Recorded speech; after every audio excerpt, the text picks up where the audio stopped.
తీర్థ ప్రభావం అంటే అది. వీడు గ్లాసులు మంచినీళ్ళు తాగిన ప్రవేశిస్తాడు, కానీ గ్లాసుడు వాడే పుడతాడు, వ్యాసుడు పుట్టాడు. ఎందుకంటే పుట్టబోయే జీవుడికి తీర్థంలో మనం సేవ చేస్తే వ్యాసుడు శరీరం వస్తుంది, ఈ ఇంట్లో ఆ నీళ్లు తాగితే గ్లాసుల శరీరం వస్తుంది. ఏ శరీరం ఇవ్వాలి? ఆ లోపల ఉన్న జీవుడు ఎంత ప్రతిభావంతుడైనా ఉపాధి సరైనది కాకపోతే ఆ ప్రతిభ వ్యక్తం కాదు. ఒక మహామేధా ఉంటాడు, గొప్ప ఏదో చేయగలడు, క్యాన్సర్ వచ్చింది ఏం చేస్తాడు? జ్వరం ఎప్పుడూ రోగమే, ఏం చేస్తాడు? ఇది రహస్యం. అలాగా ఆ యోగాన్ని బట్టి ఏం చేయాలి? సంతానం యోగం లేదు, కలగదు, వదిలేయండి ఆ విషయాన్ని. దాని గురించి అంత ఆపత్రయపడతారు. ఆస్తులు దాన ధర్మాలు చేసుకోండి, జలసాలు చేయండి, సుఖంగా తిరగండి. రైల్లో సెకండ్ స్లీపర్లో వెళ్ళే బదులు ఏసీలో వెళ్ళండి, విమానం ఎక్కి వెళ్ళండి. ఎందుకు మూట కట్టి కొడుకు ఇచ్చి కోడలికి ఇచ్చి మళ్ళీ వాళ్ళు పిల్లల్ని కనలేదని వాళ్ళు ఇంకా వృద్ధి చేయలేదు, ఏంటి నస? ఇదే గణేష్ చౌక్, గణేష్ను వదిలేయడం, అక్కడ సంతానం వదిలేసి తర్వాత చూడండి, అతి ముఖ్యమైనది జీవితంలో మనం ధనమైనా వదులుతాం, వాహనమైనా వదులుతాం, సంతానం మీద వ్యామోహమైనా వదులుతాం, కానీ చచ్చే వరకు పోనది. చచ్చాక చుట్టప్పుడు కూడా భయపడేది భయాన్ని వదలలేము. భయానికి సంకేతం పాము, భయాన్ని వదిలే. భయానికి సంకేతం పాము, ఎందుకంటే పావును చూడగానే భయపడతాం. మనసు పాము అన్న మాట మీద భయపడతాం. పైగా పూర్వకాలపు నాగరికతలో పాములు ఇళ్లలోకి వచ్చేవి సహజంగా. మట్టిళ్ళు పల్లెటూళ్ళు పొలాలకు దగ్గరగా ఉండేవి, పాము రాకపోతే ఏమొస్తాయి? అందుకని పాము చూసి భయపడేవాడు. ఆ భయం పోగొట్టుకోవాలి. దానికే మనకు నాగుల చవితి పెట్టారు. నాగుల చవితి నాడు పుట్ట దగ్గరికి ఆడవాళ్లే పెడతారు మగవాళ్ళ కంటే ఎక్కువ. అక్కడ పాము కనపడ తీరాలి, దానికి పాలు పోస్తారు. తాగినా తాకపోయినా సరే పాము పాలు తాగదు అని 14 లోకాల్లో అందరికీ తెలుసు, ఎవడు చెప్పక్కర్లేదు. కానీ మన వాళ్ళు మానరు, మళ్ళీ వెళ్ళి పోస్తారు. నేను చూస్తుండగా తాగింది, ఈవిడ తాగిందేమో అది తాగలేదు. ఈ కబుర్లు చెప్పద్దు. ఇక్కడ శాస్త్రీయ విజ్ఞానాన్ని మనం అంగీకరించాలి. శాస్త్రీయ విజ్ఞానం ఎప్పుడూ మతానికి వ్యతిరేకం కాదు. అవసరమైతే మతాన్నే సరి చేసుకోవాలి, విజ్ఞానాన్ని ఆక్షేపించదు. విజ్ఞానమే. వాడు చచ్చి చెడి కనిపెట్టారమ్మా, ఐన్స్టీను, ఎడిసన్, బల్బులు నేను పని లేక దాని మతం పేరు మీద దాన్ని కొట్టేస్తే అలాగా. గెలీలియో కనిపెట్టినవన్నీ నిజం కదా, కోపెర్నికస్ కనిపెట్టిన ఉండడం కదా. మన మహర్షులు కూడా అలాంటి వాళ్ళేనండి. వాళ్ళని గడ్డాలు పెంచేసి వాళ్ళని మతవాదులు చేశాము. వాళ్ళంతా ఋషులు, శాస్త్రవేత్తలు.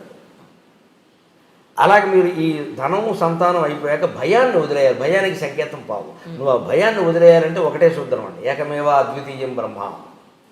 యదాఖ్యేవేశ ఏతస్మిన్నుదరమంతరం కురుతే అథ తస్య భయం భవతి ద్వితీయాద్వై భయం భవతి అని వేదం చెబుతుంది. ఈ మొత్తం సృష్టిలో నువ్వు ఒక్క విషయాన్ని నీకంటే నువ్వు వేరు చేసిన వ్యక్తిని కానీ విషయాన్ని కానీ నువ్వు భయపడి తీరతావు. వాడు వేరు నువ్వు వేరు అనగానే వాడు ఎక్కువ నేను ఎక్కువ, వాడో నేను తేల్చుకోవాలి, భయం వచ్చేస్తుంది. అంటే వాడిని నేను గెలవగలనా లేదా? అంతా ఒక్కటే అని గ్రహించగలిగితే ఎవరు గెలిచినా ఒకటే, ఎవరు ఓడినా ఒకటే. సెమీస్లో భారత్ ఓడిపోయిందని అంత ఏడవక్కర్లేదు. ఇప్పుడు ఓడిపోతే న్యూజిలాండ్ వాడు ఏడవడా? వాడు గెలిచాడు, మనం సంతోషించాలి. ఓడిపోయిన కారణాలు వెతుక్కుందాం, ఇంకేదైనా కాస్త బాగా చేసుకుందాం. అంతేగాని ఇంక మొత్తం క్రికెట్ అభిమానులంతా తయారయ్యి జట్టు కెప్టెన్ని తిట్టేసి వాళ్ళని తిట్టేసి వీళ్ళని తిట్టేస్తే ఇదివరకు విజయాలు సాధించిన వాళ్ళంతా ఇప్పుడు వెర్రాళ్ళు అయిపోయినట్టేనా? అలా అనబట్టి వాళ్ళ మీద ఒత్తిడి పెరుగుతుందమ్మా. గెలవడం ఓడడం అనేది ఎన్నికల్లో ఈ క్రికెట్లో చాలా సహజమైన విషయం. అది దాన్ని అంత ఇదవసరపల్ల అసలు ఈ సెమీస్లో ఓడిపోయి కప్పు రాదంటే ఆత్మహత్య చూసుకున్న వాళ్ళు కూడా తయారైపోతారు మన దగ్గర. అంత తీవ్రంగా తీసుకోవాలా? యుద్ధాన్ని సైతం ఆటగా భావించిన జాతి ఇవాళ ఆటను యుద్ధంగా భావిస్తుంది. ఏం కర్మ వచ్చింది? ఇది ఆధ్యాత్మికత తెలుసుకోవడం. అంటే ధన వ్యామోహం వదిలేయి, వాహన వ్యామోహం వదిలేయి, సంతాన వ్యామోహం వదిలేయి, భయం కూడా వదిలేయి. ఉన్నదంతా ఒకే శివుడు, ఒకే శివుడు, ఒకే శివుడు అని తెలుసుకుని గుహలోకి వెళ్ళడం అంటే గుండె గుహలోకి వెళ్ళడం. గుండె గుహలోకి వెళ్ళడం. అణోరణీయాన్ మహతో మహీయాన్ ఆత్మా గుహాయాం నిహితోస్య జంతోహో. అణువుల కంటే అణువైనది, సూక్ష్మం కంటే సూక్ష్మతరమైనది, మహత్తరమైన వాటి కంటే చాలా పెద్దది మహత్తరమైన ఆత్మ భగవత్ తేజస్సు ఎక్కడుందంటే ఆత్మా గుహాయాం నిహితో. నీ గుండె గుహలో ఉందయ్యా, ఎక్కడా లేదయ్యా, దాన్ని పట్టుకోవయ్యా. అది తెలుస్తుంది సృష్టి రహస్యం. ఏమీ లేదు, ఇది మాయా. లోపలికి వెళ్ళాక ఇద్దరూ మాయమవుతారు. అక్కడ 2 చిలకలు ఉంటాయి, గమనించండి. ఆ చిలకలు వాళ్ళేనమ్మా.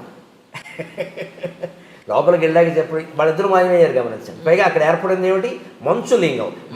6 నెలలు ఉంటుంది, కరిగిపోతుంది. సృష్టి ఉంటుంది, కరిగిపోతుంది. అది మంచు వల్ల ఏర్పడింది. మంచు పోగానే వేసవకాలం రాగానే కరిగిపోతుంది. ఈ సృష్టి కూడా అంతే. ఏదో పుట్టావు, పెరుగుతున్నావు. అస్థి జాయతే వర్ధతే క్షీయతే పరిణమతే నశ్యతి. పోతావు. దాని గురించి ఇంత బెంగ ఎందుకు? ప్రతి పరిణామంలో ఆనందంగా ఉండు. వృద్ధాప్యంలో కొన్ని సుఖాలు ఉన్నాయి, బాల్యంలో కొన్ని సుఖాలు ఉన్నాయి, యవ్వనంలో ఎలాగో సుఖాలు ఉన్నాయని అంటూనే ఉన్నాం. వృత్తిలో కూడా సుఖం ఉంది. ఈ మొత్తం అంతా ఒక్కసారి వదిలిపోతుందంటే నన్ను అడిగితే మరణాన్ని మించిన వరం లేదు మనిషికి. మరణాన్ని మించిన వరం లేదు. రోగిష్టి వాడికి వరం అనొద్దు, సమస్యలు ఉన్నవాడికి వరం అనొద్దు, సుఖంగా ఉన్నవాడికి కూడా మరణమే వరం. మరణంలో మాత్రమే నిత్య సుఖం. ఇందులో ఏముందండి? ఊరికే తాపత్రయపడిపోతున్నారు కానీ అలాగే అది లొల్లుకుందాం, ఇది లాక్కుందాం, ఏం చేసుకుంటారు లాక్కుని? ఎప్పటికైనా పోయేది. నువ్వు ఎంత గట్టిగా పట్టుకున్నవాడు ఇక్కడే ఉంటాడు, చేతులు ఇక్కడే ఉంటాయి, లోపల నుంచి జీవుడు ఎగిరిపోతున్నాడు. ఈ తత్వం తెలుసుకో. గుహలో ఏమీ లేదు, శూన్యం.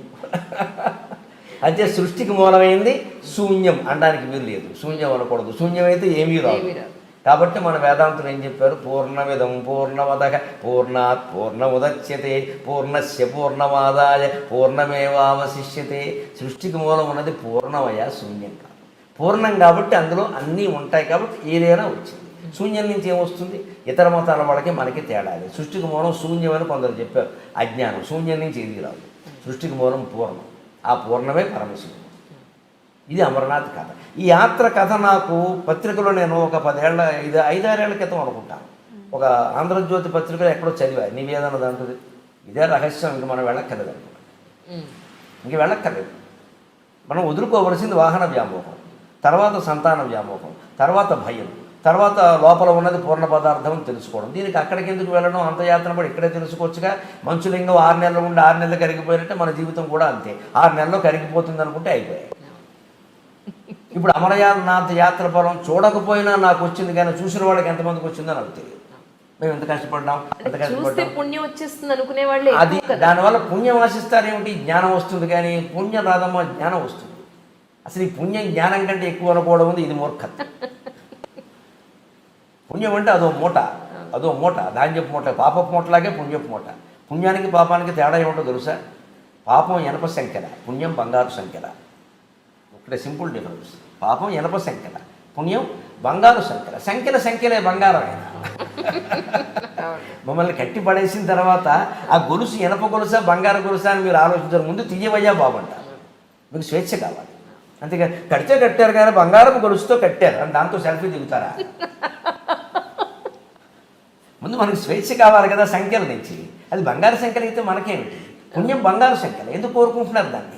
దానికోసం యాత్రలు చేయడం, దానికోసం దానం చేయడం, దీనికోసం ఫలితం అండి అనడం, గరుడ పురాణం ఇంట్లో ఉంటే పాపం ఆడడం, దీనికి అంతంత భయం. ఏం చేసుకుంటావు ఈ పుణ్యాన్ని? అది బంగారు సంఖ్యల, నేను కట్టిపారేసింది.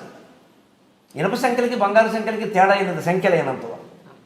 మీరు ఆ బంగారు సంఖ్యలు కట్ చేసి మీకు ఇస్తే తాకట్టు పట్టుకోవచ్చు అంటే పెట్టుకుందాం, దానివల్ల ప్రయోజనం. అందుకే సంఖ్యలుగా ఉన్న తర్వాత ఏదైనా ఒకటే. అంటే పుణ్యం కూడా మనిషి వాంఛించడానికి వీల్లేదు అసలు.